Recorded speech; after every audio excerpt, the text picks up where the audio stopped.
নমস্কার, সবাইকে স্বাগত চম্পা ভিলেজ রেসিপিতে। আমি আশা করছি আপনারা সবাই খুব ভালো আছেন, আমরাও ভালো আছি। আজকের রেসিপি খুব মজাদার হতে চলেছে, আপনারা সঙ্গে থাকুন, স্কিপ করবেন না, তাহলে পুরো ভিডিও বুঝতে পারবেন না। অবশ্যই ভিডিওটি লাস্ট পর্যন্ত দেখবেন, স্কিপ করবেন না। আর ভিডিওটি ভালো লাগলে অবশ্যই লাইক করবেন, কমেন্ট করবেন এবং চ্যানেলটিকে সাবস্ক্রাইব করবেন। আসুন তাহলে এবার আমরা শুরু করি কি রেসিপি করতে চলেছি। আজকে একটি ট্যাংরা মাছের, এই গরমে একটি ট্যাংরা মাছের রেসিপি এনেছি। আপনারা দেখুন, মাছটি রান্না করার জন্য আমি যে উপকরণগুলি নিয়েছি, আমি একটু পেঁয়াজ নিয়েছি, একটু বাদাম নিয়েছি, আদা নিয়েছি, কয়েক টুকরো রসুন নিয়েছি, টমেটো নিয়েছি, কাঁচা লঙ্কা নিয়েছি এবং আলু এইভাবে কেটে নিয়েছি। আলুটাকে ঠিক এইভাবে কেটে নিয়েছি। আমি কিন্তু পুরো রান্নাটা কাঁচা লঙ্কা দিয়ে সারব। প্রথমে আমি মশলাটাকে রেডি করে নেব। মশলার জন্য প্রথমে আমি কাঁচা লঙ্কা দিলাম। এখানে যা পেঁয়াজ আছে, আমি পুরো পেঁয়াজটাকে মশলায় দেব না, আমি এর হাফ পেঁয়াজটাকে দেব, রসুন দিয়ে দেব, বাদামটাকে দিয়ে দেব, আদাগুলোকে দিয়ে নেব। এবার আমি মশলাটাকে রেডি করে নেব। আমার তেল গরম হয়ে গেছে, এবার মাছগুলোকে ভেজে নেব। এবার আমি মাছগুলোকে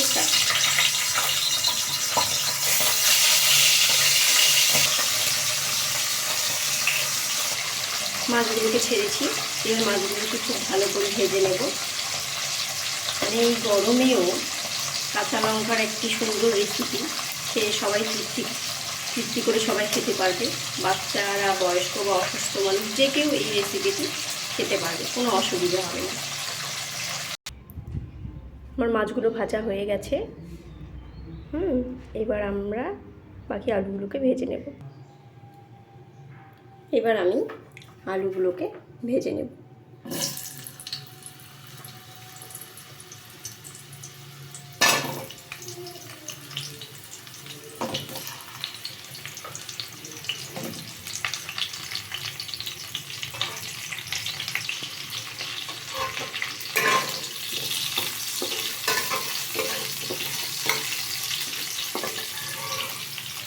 আলুটা ভাজার সময় সামান্য একটু নুন দেবো, যাতে আলুটা নরম হয়।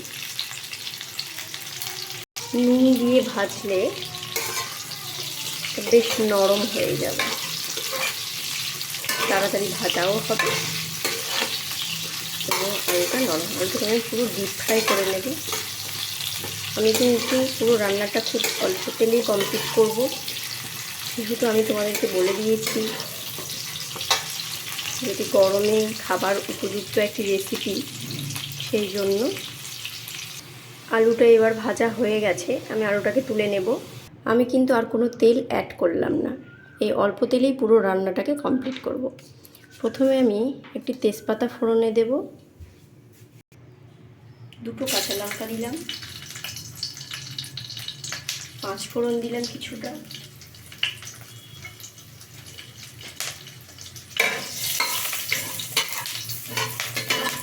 পুরো রান্নাটা কাঁচা লঙ্কায় করা, এটি খুবই স্বাস্থ্যসম্মত, যে কেউ খেতে পারে, কোনো অসুবিধে হবে না। ফোড়নটাকে আমি খুব ভালো করে ভেজে নেব।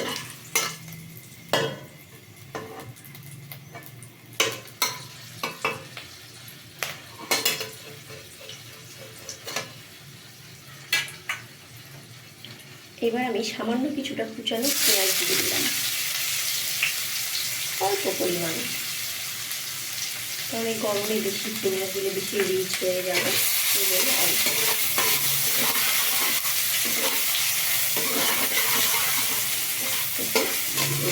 স্বাদ বাড়ানোর জন্য পেঁয়াজটাকে আমি অ্যাড করলাম। পেঁয়াজটাকে আমি একটু লাল করে ভেজে নেব।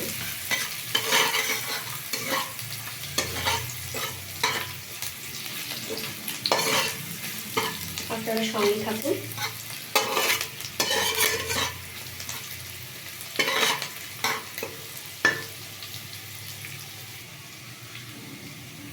এবার আমি টমেটোটাকে দিয়ে দিলাম।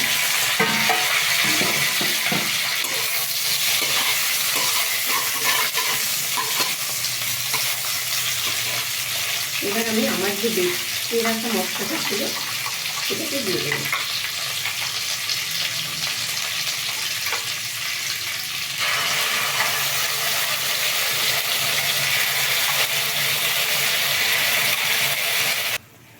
এবং কিছুটা হলুদ দেব। এবার নুনটা দিয়ে দেব। এবার আমি জিরে দিয়ে দেব।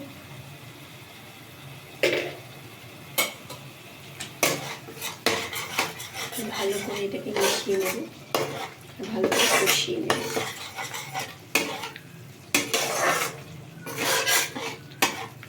ভালো করে পুরো মশলাটাকে কষিয়ে নেব।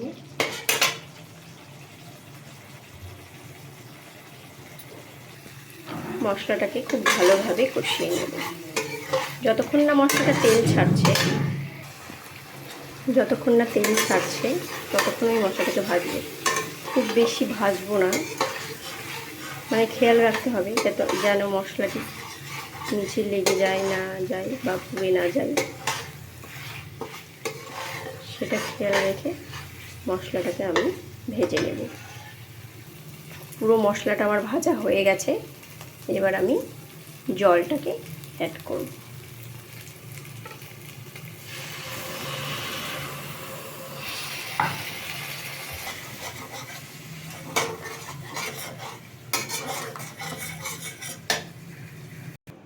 এবার ভেজে রাখা আলুগুলোকে ছাড়বো, তাহলে ঝোলটাও ফুটবে। আলুগুলো যদি কোনো আলু একটু শক্ত থাকে তাহলে সেটিও পুরো সেদ্ধ হয়ে যাবে। যদিও আলুগুলো শক্ত নেই, পুরো ভেজে নরম হয়ে গেছে।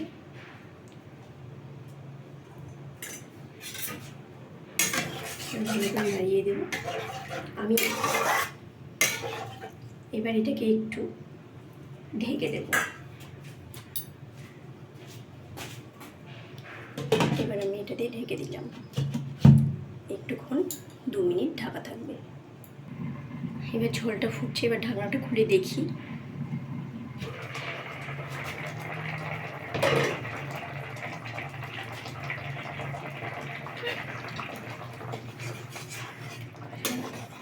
এবার আমি মাছটাকে ছাড়বো।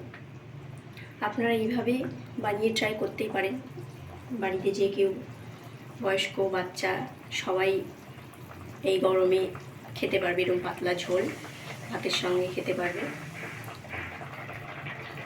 এবার আমি ভেজে রাখা মাছগুলোকে ছাড়ছি। আমার ঝোল প্রায় কমপ্লিট হয়ে গেছে।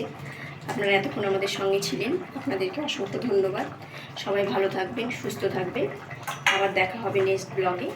এবং রেসিপিটি কেমন লেগেছে অবশ্যই কমেন্ট করবেন। ভালো লাগলে ভিডিওটিকে শেয়ার করবেন এবং চ্যানেলটিকে সাবস্ক্রাইব করবেন। বাই।